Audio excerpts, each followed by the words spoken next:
Si nous ne savons pas qui nous sommes en Christ et nous sommes sous la condamnation tout le temps, et nous n'avons pas de paix ni de joie, quel genre de publicité sommes-nous en tant que chrétiens? Nous semblons avoir été baptisés dans du jus de citron.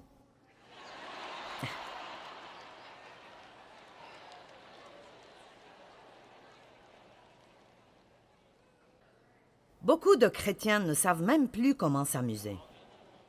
Ils deviennent si religieux parce qu'ils pensent que c'est tout ce qui importe pour Dieu. Et ils arrêtent de faire quoi que ce soit d'amusant après cela.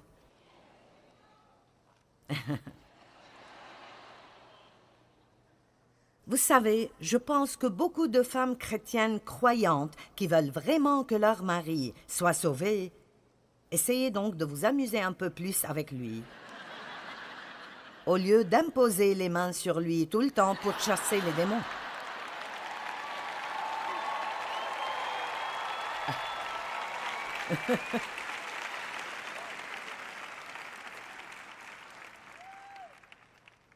Il verra peut-être la vie joyeuse que vous avez et voudra la même.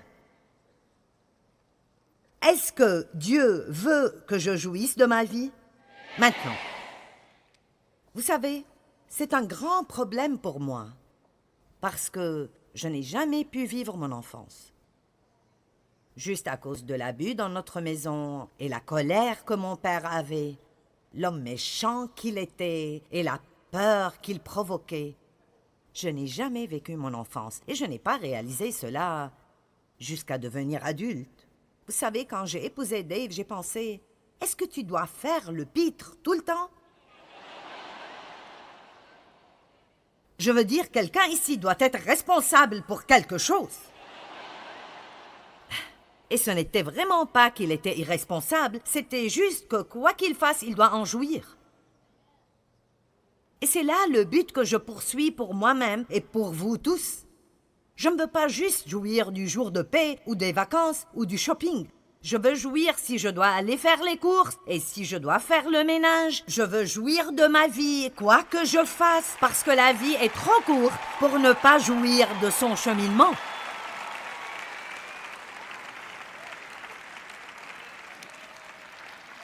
Eh bien, dites-moi, comment puis-je jouir du ménage? Je nettoie, il salisse, je nettoie, il salisse, je nettoie, il salisse. Disons plutôt, Dieu merci, j'ai une maison à nettoyer.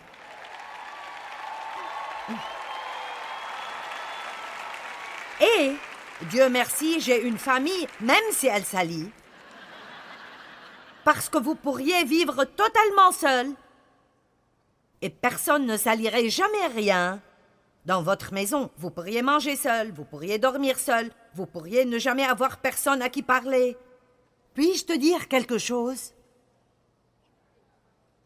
Toi, la dame qui est déterminée de trouver tout ce qui ne va pas en ton mari, et je ne dis pas qu'il n'y a pas de vrai problème, mais j'ai juste quelque chose à te dire. Si tu ne veux pas de lui, il y a probablement une femme esseulée qui serait très contente de te débarrasser de lui. Alors tu ferais mieux de le prendre dans tes bras et de lui dire « tu es génial ». Et je sais que certains d'entre vous ont des situations très difficiles, mais vous devez les résoudre autrement. Mais je parle juste du pinaillage, des grognements. Tu n'es pas ceci, et tu n'es pas cela, et tu n'es pas... Je faisais cela avec Dave une fois. Tu sais, tu dois être plus agressif. Tu dois être plus agressif. Tu dois prendre plus d'opportunités. Tu dois... Il a dit, remercie Dieu parce que je suis comme je suis, parce que sinon tu ne ferais pas ce que tu fais.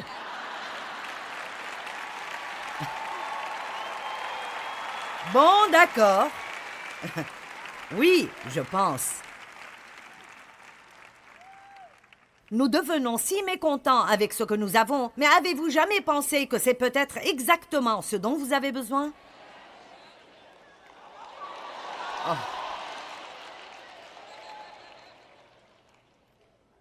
Combien d'entre vous sont mariés à quelqu'un qui est tout votre opposé? Dieu a fait ça exprès.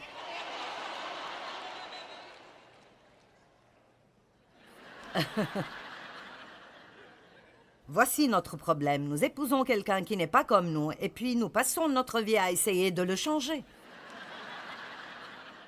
Quoi qu'il en soit, en fait, la Bible dit que la femme doit jouir de son mari. C'est en fait écrit. Ne soyez pas trop nerveux, je n'ai plus que 20 minutes.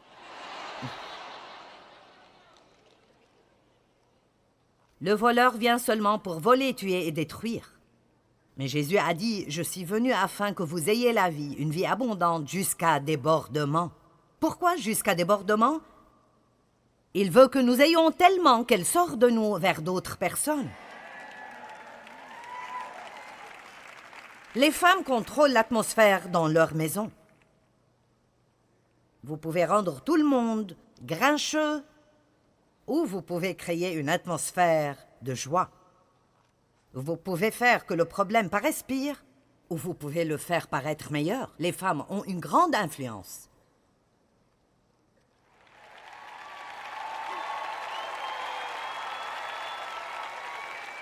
Allez les femmes! Amen!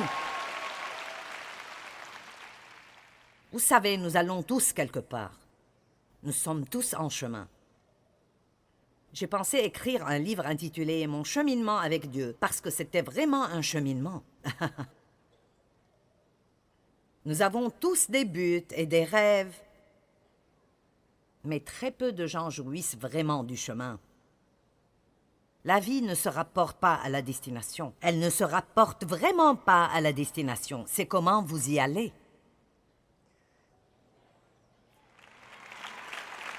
C'est vraiment comme ça. Elle se rapporte à comment vous y allez. Et comment vous y allez est vraiment votre décision. Ça se rapporte à prendre une bonne attitude, position mentale et pensée. Vous savez, nos pensées, la façon dont nous pensons, est connectée à tout le reste de ce que nous faisons. C'est mon nouveau livre, La connexion de la pensée. Comment notre pensée est connectée à nos paroles et à nos émotions et à toutes nos actions et à comment nous traitons les gens, comment nous nous associons à nous-mêmes et à Dieu.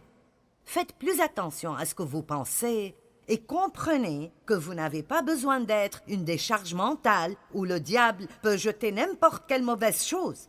Vous pouvez penser vous-même. Vous pouvez choisir vos pensées. Vous n'avez pas besoin d'attendre de voir si vous sentez que ce sera une journée désagréable. Vous pouvez dire « Aujourd'hui, je jouirai de ma journée. Dieu m'a donné la puissance et l'autorité et je décide de rester calme et de jouir de ma journée. » Et chaque fois que la culpabilité frappe à ma porte, je lui dirai « Seule la justice est là. »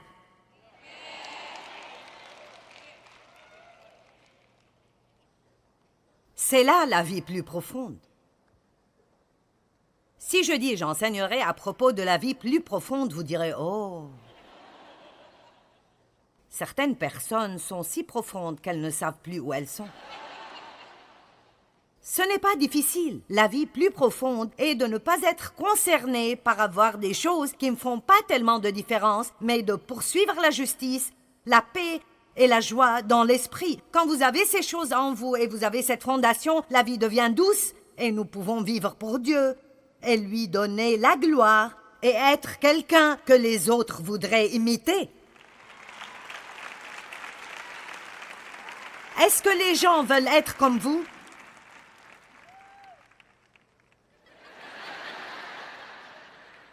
Je n'ai jamais pensé à cela.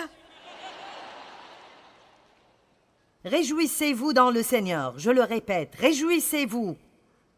Philippiens 4:4. Paul était en prison quand il a écrit cela. Néhémie 8:10. La joie de l'Éternel est votre force. Ne vous affligez donc pas, car la joie de l'Éternel est votre force. Je vous le dis, la joie. Et la joie n'est pas l'hilarité extrême tout le temps. Elle peut l'être, mais la définition va en fait de l'hilarité extrême à un plaisir calme. Et je dirais que la plupart du temps, je vis dans ce plaisir calme. Amen. Vous savez, quand je dis soyez joyeux, ça ne veut pas dire que vous faites Vous savez. Pour être honnête, parfois, ces gens me tapent sur les nerfs. Oh. Parce que la vie est réelle et il y a des choses dont on doit s'occuper. Et clairement, vous ne pouvez pas rigoler tout le temps, tous les jours, mais vous pouvez avoir un plaisir calme. En Dieu, mets ta joie et il comblera les vœux de ton cœur. C'est juste ce bon vieux sens commun pratique. Ce sont des choses que vous pouvez prendre avec vous et vous direz « Je vis la vie plus profonde ». Et les gens ne sauront pas de quoi vous parlez, mais ils voudront ce que vous avez. Il y a des façons d'augmenter votre joie exprès. D'abord, faites attention à votre santé. Parce que je serai honnête avec vous, si vous avez des problèmes de santé dont vous ne vous occupez pas, tout le reste sera dur. Je ne savais pas que j'avais des problèmes de thyroïde et j'ai atteint un point dans ma vie où je sentais que chaque matin, quand je me levais, je ne pouvais me réjouir de rien avant près de 11 heures. Je ne me sentais pas bien, je me traînais partout.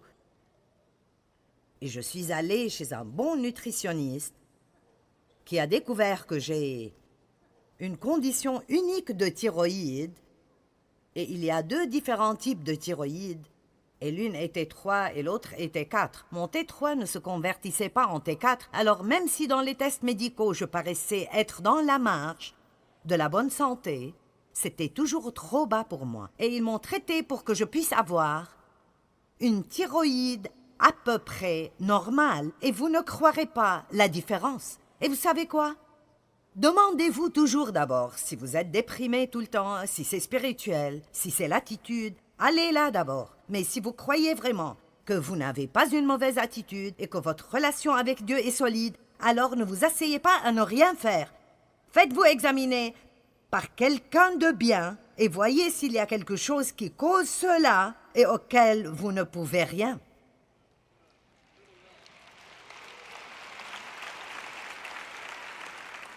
Ce n'est pas un manque de foi d'avoir recours à de l'aide médicale. Restez dépendant de Dieu, mais utilisez toute ressource qu'il a donnée. Est-ce que vous m'entendez ce soir? Amen.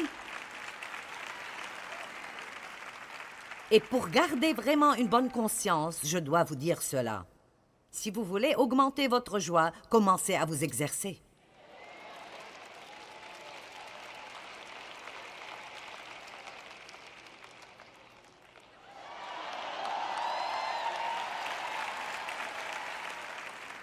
Ce bras aura bientôt 71 ans.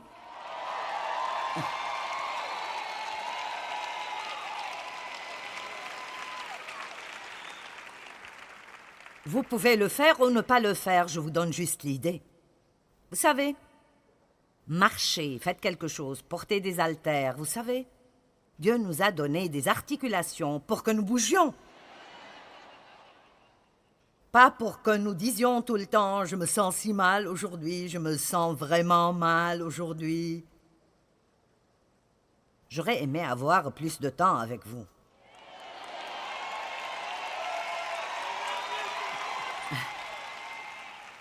Bon, maintenant, voici comment vous pouvez augmenter votre joie. Numéro 1, n'essayez pas de tout résoudre vous-même et faites confiance à Dieu. Eh bien, je ne comprends pas. Je ne comprends juste pas. Et je suis si confus. Et je ne comprends pas.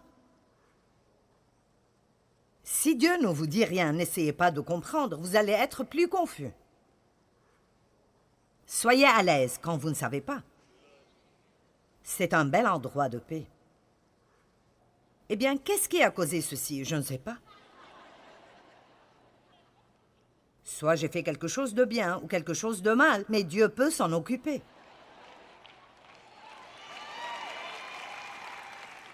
Si nous faisons quelque chose de mal ou si nous faisons quelque chose de bien, l'ennemi vient après nous de toute façon pour essayer de nous arrêter. Alors je ne me tracasse plus avec ces choses. Si Dieu a quelque chose qu'il veut me montrer, je suis très heureuse de le voir. Je n'ai pas peur de ce que Dieu pourrait vouloir me dire. N'ayez jamais peur de ce que Dieu veut vous dire à votre sujet. Vous m'entendez?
N'ayez jamais peur de quoi que ce soit que Dieu veut vous dire à votre sujet. Prenez-le en entier. Dites Dieu, tu as raison, j'ai tort. Toi seul peux me changer. Me voici, je t'appartiens, travaille en moi.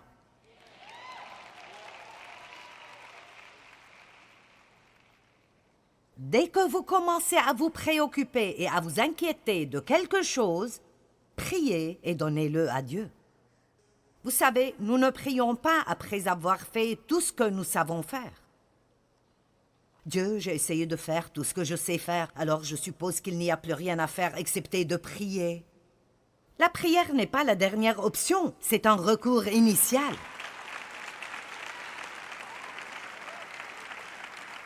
Savez-vous ce que Dieu pourrait faire si vous lui demandez simplement d'être impliqué dans vos problèmes? Je vois des choses si merveilleuses arriver à travers la prière et je prie pour des choses plus vite et plus fréquemment qu'à tout moment passé. Et j'ai déjà vu des choses ahurissantes simplement pour la prière. Seigneur, je te demande de t'occuper de cela. Je ne peux pas le faire.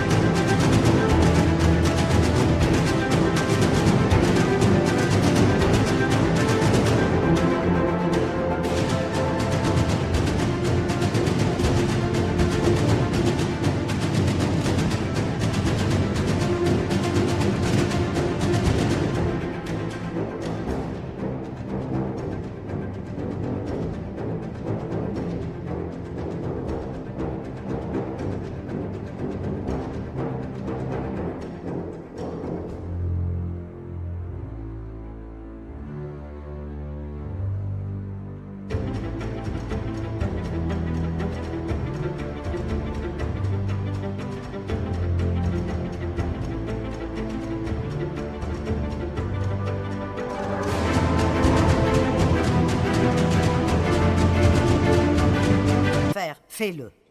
Ne perdez pas votre temps à essayer de changer les gens. S'ils ne changent pas pour Dieu, ils ne le feront pas pour vous.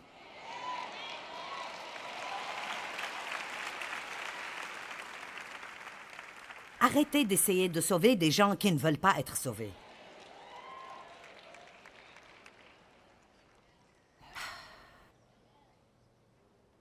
Jean 16, 24. Demandez et vous recevrez pour que votre joie soit complète. N'est-ce pas magnifique? Demandez et vous recevrez pour que votre joie soit complète. Philippiens 4, 6. Ne vous inquiétez de rien, mais en toute chose, demandez à Dieu par des prières et des supplications avec reconnaissance. Verset 7. Alors la paix qui surpasse tout entendement gardera votre cœur et votre pensée en Jésus-Christ. Est-ce que la préoccupation résout le problème? La suivante. Restez positif tout le temps et croyez. Romains 15, 13 dit que la joie et la paix sont retrouvées dans la foi. Nous parlons de la justice, de la paix et de la joie. Où puis-je trouver la paix et la joie? Si j'ai perdu ma joie, où est la première place où chercher? Qu'est-ce que je crois? Qu'est-ce que je crois? Qu'est-ce que je pense? Comment est-ce que je regarde cette situation? Est-ce que je suis négative? Voici quelque chose que je fais presque chaque jour et je pense que c'est une bonne chose à faire dès que je me réveille. Parfois, avant même que je sorte du lit, je dis « Quelque chose de bien arrivera avec moi aujourd'hui et à travers moi aujourd'hui. »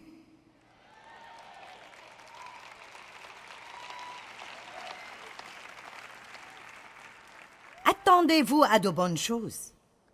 Attendez-vous à cela. Sortez vos attendeurs du fond de votre armoire et commencez à vous attendre à de bonnes choses dans votre vie et le diable s'opposera à vous. Vous passerez par des choses qui vous pousseront à dire « Je ne prierai plus pour cela ». Mais je peux vous donner des versets et des versets où la Bible nous dit d'attendre Dieu. David dit « Oh, si je n'étais pas sûr de voir la bonté de l'Éternel sur la terre des vivants. Dieu merci, nous n'avons pas à attendre le doux moment où nous allons au ciel pour voir de bonnes choses. Dieu veut nous donner de bonnes choses ici, alors que nous vivons sur terre. »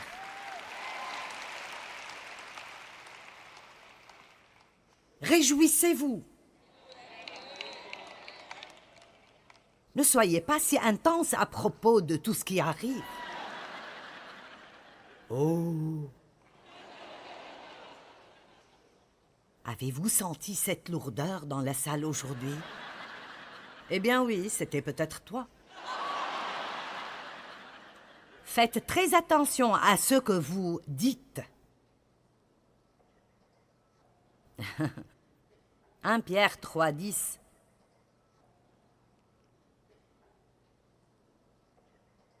C'est là le jour que l'Éternel a fait. Vivons-le dans la joie et l'allégresse. Parlez à vous-même. Ma joie ne se base pas sur mes circonstances. Ma paix ne se base pas sur mes circonstances. Celui qui souhaite aimer la vie. Est-ce que vous voulez aimer la vie? Et voir des jours heureux, qu'ils paraissent ainsi ou pas. Donc il dit... Ayez de bons jours, même si vos circonstances sont mauvaises. Je n'invente pas cela. C'est juste là. Qu'il veille sur sa langue pour ne faire aucun mal et ne dise aucun mensonge. Il y a tellement de choses que nous disons avec désinvolture sans même réaliser ce qu'elles veulent dire. Mais est-ce que vous avez jamais dit à quelqu'un « Tu vas manger tes propres mots » ? Cela vient de la Bible. La Bible dit que nous devons manger nos propres mots. Proverbe 18, 20. Chacun, moralement, goûtera à satiété les fruits de ses paroles et se rassasiera de ce que ses lèvres ont produit, que ce soit bon ou mauvais.